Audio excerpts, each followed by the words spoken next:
জঙ্গি যুগলের dark web যোগ, অর্থাৎ অবৈধ অ্যাপের মাধ্যমে যোগাযোগ রাখতো। কোন কোন অ্যাপ ব্যবহার করত জানার চেষ্টা করব। রৌনক রয়েছে আমার সঙ্গে। রৌনক, ইতিমধ্যেই গোয়েন্দাদের হাতে চাঞ্চল্যকর তথ্য একের পর এক উঠে এসেছে।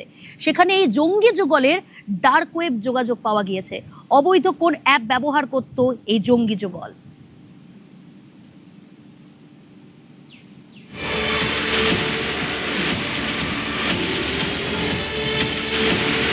না, আমরা আবারও যোগাযোগ করার চেষ্টা করছি আমাদের প্রতিনিধির সঙ্গে। তবে তার আগে আরো একবার আপনাদের জানাবো, জঙ্গি যুগলের ডার্ক ওয়েব যোগ, অর্থাৎ অবৈধ অ্যাপের মাধ্যমেই যোগাযোগ করত জঙ্গি যুগল। সরাসরি পাক যোগ ছিল এই অবৈধ অ্যাপের মাধ্যমেই কিন্তু যোগাযোগ রাখা হতো। রৌনক রয়েছে আমার সঙ্গে। রৌনক, কোন অবৈধ অ্যাপ ব্যবহার করত এই জঙ্গি যুগলের যে ডার্ক ওয়েব যোগ রয়েছে সেটা ইতিমধ্যেই গোয়েন্দাদের হাতে।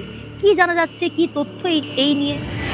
দেখো, এসটিএফ সূত্রে ইতিমধ্যে জানা যাচ্ছে এলিমেন্ট নামে একটি অ্যাপ তারা ব্যবহার করছে। এবং তোমায় জানিয়ে রাখবো, 2023 সালে কেন্দ্র সরকারের তরফ থেকে যে 14টি অ্যাপ ব্যান করা হয়েছিল তার মধ্যে এলিমেন্ট অন্যতম। কেন ব্যান করা হয়েছিল? কারণ তখন গোয়েন্দাদের কাছে খবর ছিল যে এই ধরনের অ্যাপ দিয়েই পাকিস্তান এবং বিভিন্ন জায়গায় যে জঙ্গি সংগঠন তারা এখানকার স্লিপার সেলের সদস্য বা এই সংগঠনের সঙ্গে যুক্ত ব্যক্তিদের সঙ্গে যোগাযোগ করে।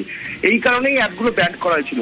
এবং এই শামীম মন্ডল এবং অর্পিতা এই এলিমেন্ট অ্যাপটি ব্যবহার করেই কিন্তু নিজেদের মধ্যে প্রতিদিন যোগাযোগ রাখতো। বিশেষ করে কোথায় কি ধরনের নাশকতা বা কি ধরনের টার্গেট ফুলফিল করা হবে সেই সংক্রান্ত যে ব্লু প্রিন্ট তা নিয়ে কিন্তু আলোচনা এই অ্যাপের মাধ্যমেই হতো। এবং তাদের একের পর এক যে অ্যাসাইনমেন্ট আসতো হ্যান্ডলার থেকে জঙ্গি সংগঠনের, সেই অ্যাসাইনমেন্ট নিয়ে বিস্তারিত আলোচনা তারা এখানেই করতেন। এবং পরবর্তী পদক্ষেপ কি হবে তা নিয়ে যে প্রত্যেক দিনের আলোচনা বা প্রত্যেক দিনের চ্যাট তারা কিন্তু এলিমেন্ট অ্যাপে করতেন। যেহেতু এই অ্যাপ ট্র্যাক করা অতটা সহজ নয়, বা অন্য দেশের জিপিএস দিয়ে বা অন্য দেশের ভিপিএন দিয়ে এই অ্যাপ তৈরি অ্যাপে কাজ করা হয়, কারণ যেহেতু এটা নিষিদ্ধ ভারতে। এই ধরনের একাধিক অ্যাপ তারা কিন্তু ব্যবহার করতেন, অর্থাৎ আগে থেকেই প্রিপেয়ার হয়ে তারা ছিলেন যাতে তাদেরকে কেউ কোনোভাবে ধরতে না পারে। এবং হ্যান্ডলারদের সঙ্গে কথাবার্তাও তারা এই অ্যাপের মাধ্যমেই করতেন। ইতিমধ্যে এসটিএফ এর তরফে এই ধরনের ডার্ক ওয়েবে যে কটি অ্যাপ রয়েছে এলিমেন্ট সহ প্রত্যেকটি অ্যাপের চ্যাট রিকভার করা হচ্ছে বা প্রত্যেকটি জায়গায় কিন্তু খতিয়ে দেখা হচ্ছে এদের সঙ্গে যারা সরাসরি হ্যান্ডলার ছিলেন তারা আর কারা।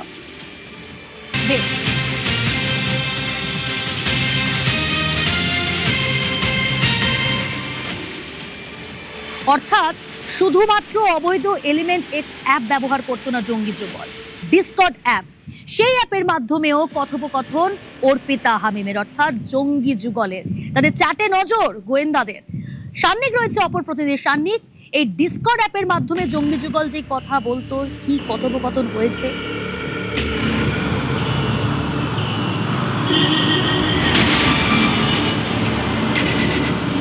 দেখো, তাদের যে কমিউনিকেশন, এই কমিউনিকেশনটা তাদের মধ্যে যে নেটওয়ার্কগুলো তারা ব্যবহার করেছে সেই গোটা বিষয়টা কিন্তু এসটিএফ এর আধিকারিকরা তদন্তে নেমে এক্ষেত্রে একাধিক অ্যাপের তারা হদিশ পাচ্ছেন। প্রাথমিকভাবে যেটা এসটিএফ এর তদন্তে উঠে এসেছে, তাদের প্রথম আলাপ হয়েছিল ইনস্টাগ্রামে। অর্থাৎ পুরোপুরিভাবেই একটা জেনজি জঙ্গি গোষ্ঠীর মতো তাদের প্রক্রিয়া তারা এগিয়েছে, সেটা কিন্তু বলাই যায়।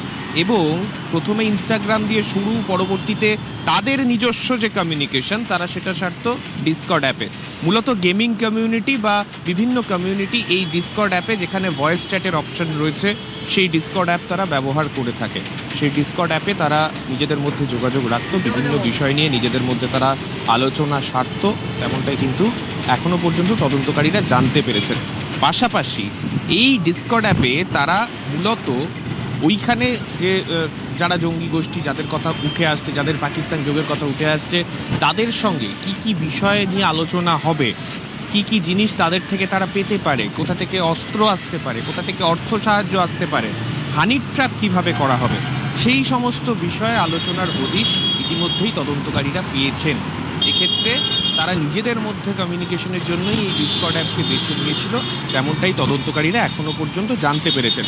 তবে তেমন এখনও পর্যন্ত যেটা জানতে পারা যাচ্ছে যে এই অর্পিতা সরকার একাধিক ফেক অ্যাকাউন্ট, যেগুলো খুব বহুল প্রচলিত সোশ্যাল মিডিয়া অ্যাপ, অর্থাৎ ইনস্টাগ্রাম এবং ফেসবুক, এই দুটো অ্যাপে একাধিক ফেক অ্যাকাউন্ট বানিয়ে কিভাবে হানি ট্র্যাপের প্রক্রিয়াটা পুরোটা চালাবে সেই বিষয়টা নিয়ে কিন্তু হামিমের সঙ্গে তার রেগুলার যোগাযোগ হতো এবং সেই যোগাযোগটা সে কিন্তু ডিসকর্ডের মাধ্যমেই করতো, তেমনটাই কিন্তু এখনো পর্যন্ত তদন্তকারীদের সূত্রে খবর। ওকে শান্তি, অর্থাৎ এই হামিমকে জেরায় একাধিক তথ্য সামনে উঠে এসেছে।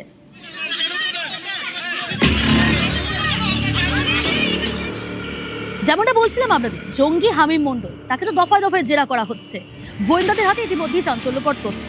এই হামিমকে জেরায় একাধিক হ্যান্ডলারের খোঁজ, সেই হ্যান্ডলারদের যখন খোঁজ মিলেছে গতকালই জানিয়েছে এসটিএফ এর আইজি গৌরব শর্মা। আগে শোনাই কি বললেন তিনি গতকাল। হামিম মণ্ডলকে যখন আমরা কাস্টাডিতে নিলাম তখন ইন্ট্রোগেশন করে তারপরে অনেকটা আমাদের টেকনিক্যাল অ্যানালিসিস করে আমরা কয়েকটা জিনিস খুব সিরিয়াস জানতে পারলাম, যাদের সঙ্গে হামিমের খুব ক্লোজ ইন্টারাকশন চলছে। সেই হ্যান্ডেলের নাম আছে রানা, একটা ছিল উজায়ের, একটা ছিল আবিজট 333, হামাদ, এইরকম কয়েকটা হ্যান্ডেল সঙ্গে ওর 2-3 মাস আগে ইন্টারাকশন স্টার্ট হয়ে ইনস্টাগ্রামে ফলো করতে আরম্ভ করে তারপরে ওর কমিউনিকেশন প্যাটার্ন ডেভেলপ করতে করতে হোয়াটসঅ্যাপ, কিছুটা ইনক্রিপ্টেড চ্যাট পোর্টালস আরও আছে, যেমন টেলিগ্রাম আছে, ইভেন সেশন, और আমরা দেখলাম এলিমেন্ট এক্স, এইরকম অনেকটা ইনক্রিপ্টেড চ্যাট পোর্টালস উপরে এদের নিজেদের মধ্যে কমিউনিকেশন স্টার্ট হয়।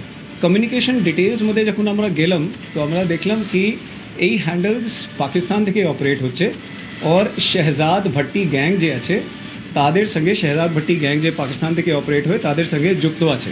शहजाद भट्टी gang as such is known to have very close contacts with ISI and other organizations, মানে they work in a network।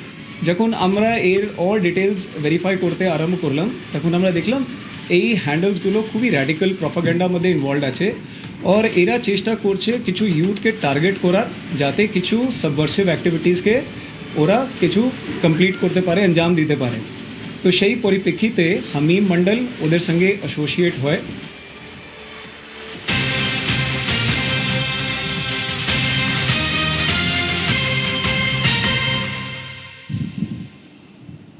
তার মানে গোয়েন্দাদের নজরে শাহজাদ ভাট্টি। কে এই শাহজাদ ভাট্টি? কিভাবে কাজ চালাতো এই জঙ্গি কার্যকলাপ জানবো। জেনজিদের মগজ ধোলাই করতো শাহজাদ ভাট্টি গোষ্ঠী, কিভাবে কার্যকলাপ চলতো আরো ডিটেল জানবো। সান্নিক রয়েছে আমার সঙ্গে। সান্নিক, অনেকগুলো প্রশ্ন। এসটিএফ এর আইজি গৌরব শর্মা স্পষ্টতই জানালেন সংবাদ মাধ্যমের সামনে সাংবাদিক সম্মেলন করে যে এই হামিমকে জেরায় একাধিক হ্যান্ডলারের খোঁজ, তার মধ্যে শাহজাদ ভাট্টি, যে গোষ্ঠীর সঙ্গে নিয়মিত যোগাযোগ ছিল জঙ্গি যুগলের। কে শাহজাদ ভাট্টি, কিভাবে কাজকর্ম চালাতো?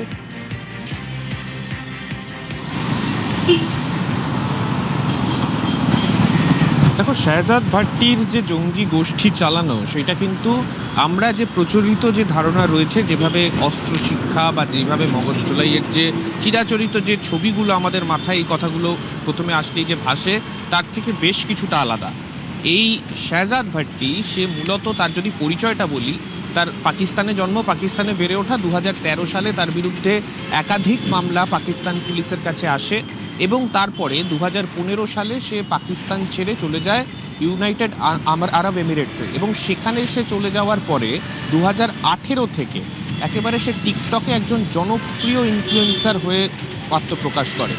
জনপ্রিয় ইনফ্লুয়েন্সার হিসেবে এবং পাশাপাশি সে তার পরিচয় দিত সে একজন ব্যবসায়ী। সেই জনপ্রিয় টিকটকার, তার এখন যদি আমি এখনকার কথা বলি, তার ফলোয়ার সংখ্যা হচ্ছে প্রায় 3.5 মিলিয়ন। এই শাহজাদ ভাট্টি, তার যে কন্টেন্ট, সে মূলত ভারত বিদ্বেষী কন্টেন্ট, ভারত পাকিস্তানের সম্পর্ক নিয়ে একাধিক অ্যানালিটিক্যাল ভিডিও বানানো, এই রকম ধরনের কন্টেন্ট সে বানাতো। এবং এক্ষেত্রে যারা তাদেরকে এই সোশ্যাল মিডিয়ায় কানেক্ট করতো বা বিভিন্ন ক্ষেত্রে তারা নিজেরা অনেককে স্কাউট করতো, যারা এই ধরনের সোশ্যাল মিডিয়া বিভিন্ন বিদ্বেষ তারা সরকারের বিরুদ্ধে ছড়ায়, তাদেরকে এরা আলাদাভাবে লোকেট করে তারা তাদের মগজ ধোলাই করতো এবং সেই মগজ ধোলাইয়ের ক্ষেত্রে কোনো কোনো ক্ষেত্রে বড় রকমের আর্থিক প্রলোভনও তাদের জন্য কাজ করত।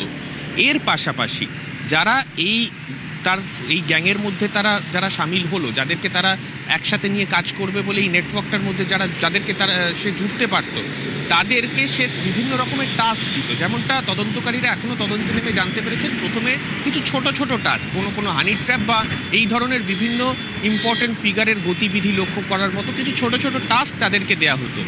পরবর্তীতে তাদেরকে তাদের সাকসেস রেটের হিসেবে তাদেরকে পরবর্তীতে কিছু ইম্পর্টেন্ট টাস্ক বা যেগুলো নাশকতার মতো কাজ সেই ধরনের টাস্কও কিন্তু তাদেরকে দেয়া হতো।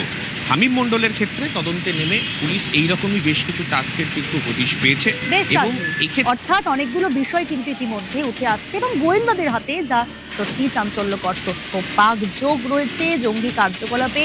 এখানে হ্যান্ডলার সৈয়দ ভাট্টি যে গোষ্ঠীর সঙ্গে নিয়মিত যোগাযোগ ছিল জঙ্গি যুগল হামিম মণ্ডল এবং অর্পিতা সরকারের, অবশ্যই নজর থাকবে।